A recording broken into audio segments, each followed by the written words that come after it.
तो अभी तक हमने बात की कैसे पृथ्वीराज चौहान की मृत्यु होती है, कैसे मोहम्मद गौरी उन्हें तराइन के मैदान से कैद करके अजमेर में लाता है और अजमेर में ही उन्हें वीरगति दे देता है। इसी पर बहुत सारे भाइयों का प्रश्न आया, यही कि अगर पृथ्वीराज चौहान की मृत्यु अजमेर में हुई है तो फिर अफगानिस्तान से जो अस्थियां लाए थे शेर सिंह राणा, वो किसकी थी? शेर सिंह राणा अस्थियां अफगानिस्तान से लेकर आते हैं और गाजियाबाद के एक पिलखुआ नाम की जगह पर वहां पर वो मंदिर बनाते हैं पृथ्वीराज चौहान को, और वहां पर आज भी वो अस्थियां रखी हुई हैं। तो फिर इस सब कहानी का क्या आधार है? अगर पृथ्वीराज चौहान अजमेर में मारे गए तो फिर गजनी में किसकी अस्थियां थी? गजनी में वो किसकी समाधि पर जूते चप्पल मारते हैं और तब प्रवेश करते हैं? तो इस सब पर थोड़ी सी विस्तार से बात करने वाले हैं। वीडियो बहुत ही मजेदार होने वाली है, अंत तक जरूर देखें। चैनल सब्सक्राइब करें, लाइक करें, अच्छी लगे वीडियो तो शेयर जरूर करें। शेर सिंह राणा कौन है? शेर सिंह राणा का पहली बार नाम आता है 25 जुलाई 2001 को। पहली बार शेर सिंह राणा का नाम अखबार की स्याही ने छापा। क्यों छापा? क्योंकि शेर सिंह राणा ने उस दिन चंबल की मशहूर डाकू की हत्या की थी, लेकिन वो तब डाकू नहीं थी, तब वो भारत की सांसद थी।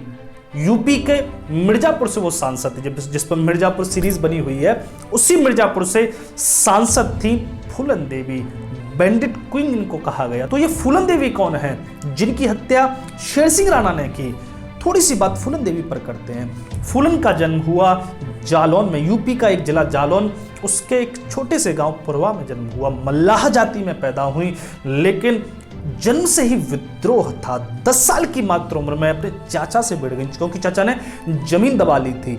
मुख्य कारण ये चाचा ही रहा था फूलन देवी के डाकू बनने का। तो चाचा ने जमीन दबा ली तो चाचा से भिड़ गई। चाचा के बेटे ने उनका सर भी उस समय फोड़ दिया था। तो इसी में माता पिता ने शादी कर दी।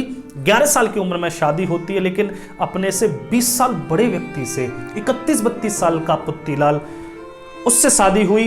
विवाह करके ससुराल में गई। 1 साल बड़ा अत्याचार हुआ। 11 साल की मात्र ये फूलन थी। मायके लौटती हैं, लेकिन जब मायके में 1 साल रहने के बाद फिर से अपनी ससुराल पहुंचती हैं, तो वहां पर पता चलता है कि पुत्तीलाल ने दूसरा ब्याह कर लिया। यहां पर पुत्तीलाल और उसकी जो दूसरी पत्नी थी बड़ा ही दुत्कार कर यहां पर फूलन को भगा देती हैं। इसी का बदला बाद में फूलन लेते। फूलन जब डाकू बन जाती हैं तब या पुत्तीलाल को आए बड़ो कूटे हैं जाकी पत्नी को, और याकू बड़ो दूच के जामे हैं। तो फूलन देवी यहां से फिर धीरे धीरे धीरे करके डाकुओं के संपर्क में आने लग जाती है। तो बहुत सारी कहानियां कि डाकू संपर्क में कैसे आई, इस पर पूरी फिल्म भी बन चुकी है।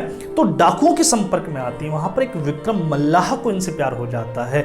विक्रम मल्लाह की स्टोरी चलती है फूलन देवी के साथ, लेकिन फूलन देवी के लिए विक्रम मल्लाह अपने ही गैंग के एक व्यक्ति की हत्या कर देता है। एक्चुअली इनके गैंग में क्या होता था कि मल्लाह जाति के थे और कुछ ठाकुर जाति के थे। दोनों ही जातियों के मिक्स होकर गैंग एक विद्रोह के रूप, बागी के रूप में रह रहे थे। तब यहां पर मल्लाह, जो विक्रम मल्लाह था, वो अपने हाथ में गैंग को ले लेता है और मल्लाह जाति की एक अलग से गैंग बना देता है। इसीलिए जो श्री राम ठाकुर और लालाराम ठाकुर, इनकी जो गैंग थी, आपस में गैंग वॉर होता है। विक्रम मल्लाह को लालाराम वहां मारकर फूलन को उठा ले जाता है। फूलन को उठाकर बहमई में ले जाता है। बहमई का नाम मैं क्यों बता रहा हूं? क्योंकि बहमई कांड बड़ा बाद में प्रसिद्ध हुआ था। बहमई में ले जाकर यहाँ करीब 15 दिन तक शोषण होता है, दुराचार होता है फूलन के साथ। और यहां से जब फूलन भागकर कैसे भी अपनी जान बचाकर फिर से डाकुओं में जाकर मिलती है और फिर से अपना एक गैंग बनाती है। धीरे धीरे वो गैंग की इतनी प्रसिद्धि हो जाती है, फूलन देवी इतनी प्रसिद्ध होने लग जाती है, और फिर अपना जो बदला, जो बहमई में उनके साथ दुराचार हुआ, इसी का बदला लेने के लिए एक दिन वो बहमई जो गांव था उस पर अटैक करती हैं। और यहाँ पर एक शादी हो रखी थी, ठाकुरों की शादी चल रही थी।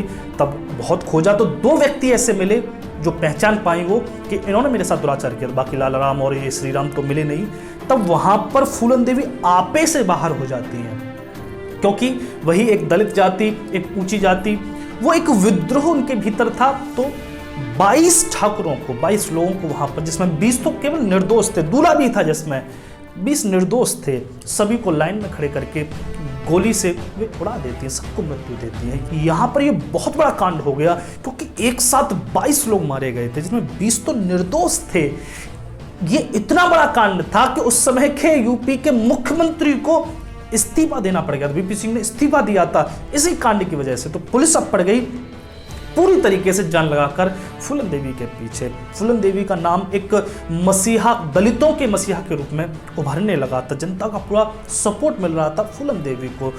2 साल तक फूलन देवी यहाँ पर पुलिस को चकमा देती रही, उनकी डकैती चलती रही। लेकिन जब अंत में जाकर पुलिस ने बहुत सारे उनके गैंग के व्यक्ति मार दिए, तब फूलन देवी को समर्पण करने पर मजबूर होना पड़ता और वहीं पर एक पुलिस ऑफिसर उनको समर्पण के लिए राजी करते हैं। यहाँ पर फूलन देवी फिर समर्पण करती हैं, 11 साल की जेल काटती हैं और करीब 1993 में जाकर मुलायम सिंह यादव, हमारे यूपी के मुख्यमंत्री साहब मुलायम सिंह यादव इनसे सारे जो चार्जेस थे वापस ले लेते, तो 94 में जाकर ये छूट जाती हैं। फूलन देवी पर एक फिल्म बनी, चंद्रशेखर ने बनाई और फूलन देवी ने ही सबसे ज़्यादा अपनी फिल्म का विरोध किया, क्योंकि उसमें बहुत सारी घटनाएं वो नहीं चाहती थी कि पब्लिक उनको देखे, या फिर वो कह रही थी कि इसमें बहुत कुछ गलत दिखाया जा रहा है। भाई मेरे साथ जैसा हुआ मैं ही तो जानती हूँ, इसमें गलत दिखाया जा रहा है। तो कई जगह जाकर हॉल के सामने तो उन्होंने खुद को आत्मदाह करने की कोशिश भी की, लेकिन जब उनके डायरेक्टर ने कुछ पैसे वैसे दिए, 40,000 कुछ डॉलर दिए, तो फिर वो मान गई। हालांकि इसी फिल्म की वजह से फूलन देवी बहुत ज़्यादा प्रसिद्ध हुई। बड़ी जोर की फिल्म है, आप सभी को देखनी चाहिए, यूट्यूब पर ये फ्री में उपलब्ध है। फूलन देवी यहाँ से फिर राजनीति में उतरती हैं। समाजवादी पार्टी, हमारी मुलायम सिंह यादव की पार्टी ने यहाँ पर टिकट दिया, मिर्जापुर से सांसद बनी, 2 बार सांसद बनी।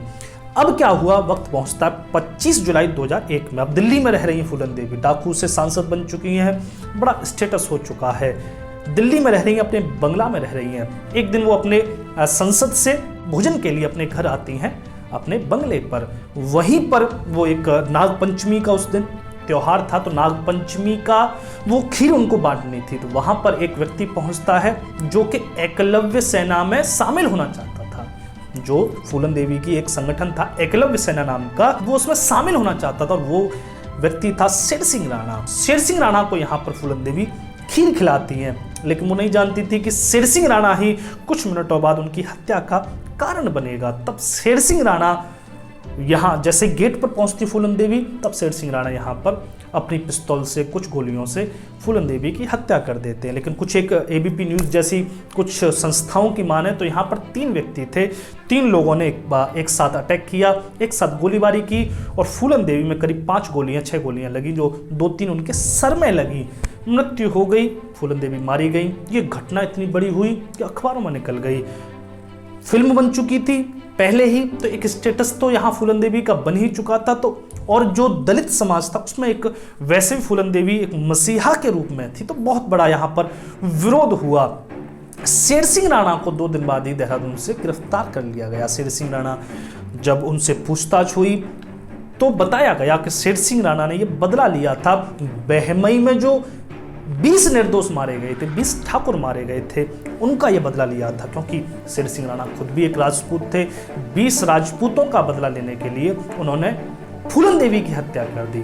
मतलब बात समझो, प्रतिशोध लिया फूलन देवी ने 22 लोगों को मारकर। फूलन देवी के प्रतिशोध ने एक और प्रतिशोध को जन्म दिया, शेर सिंह राणा। शेर सिंह राणा ने उस प्रतिशोध का बदला लिया फूलन देवी की हत्या करके। तो ये प्रतिशोध की बात चल रही है, लेकिन इसमें कई सारे एंगल हैं। कैसे आप शेर सिंह राणा की कई सारे न्यूज़ चैनल पर अगर आप डिबेट देखोगे, उनका संवाद देखोगे जो पूछ रहे हैं न्यूज़ वाले उनसे, तो वहाँ पर शेर सिंह राणा साफ इनकार कर देते। शेर सिंह राणा कहते हैं कि मैंने हत्या की ही नहीं फूलन देवी की।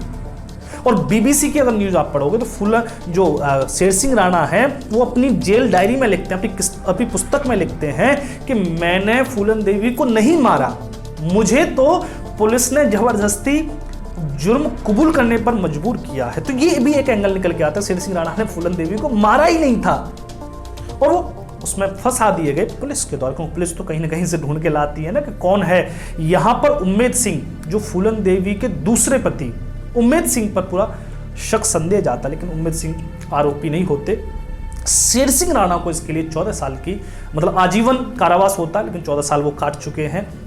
लेकिन 2001 से 2004 तक वो तिहाड़ जेल में रहे। यहीं पर 2004 में पुलिस को चकमा देकर शेर सिंह राणा निकल कर जाते हैं, मतलब जेल से फरार हो जाते हैं और यहाँ से झारखंड रांची पहुँचे। रांची में एक पासपोर्ट बनवाया फर्जी नाम से और वहाँ से कलकत्ता और कलकत्ता से बांग्लादेश पहुँचते हैं।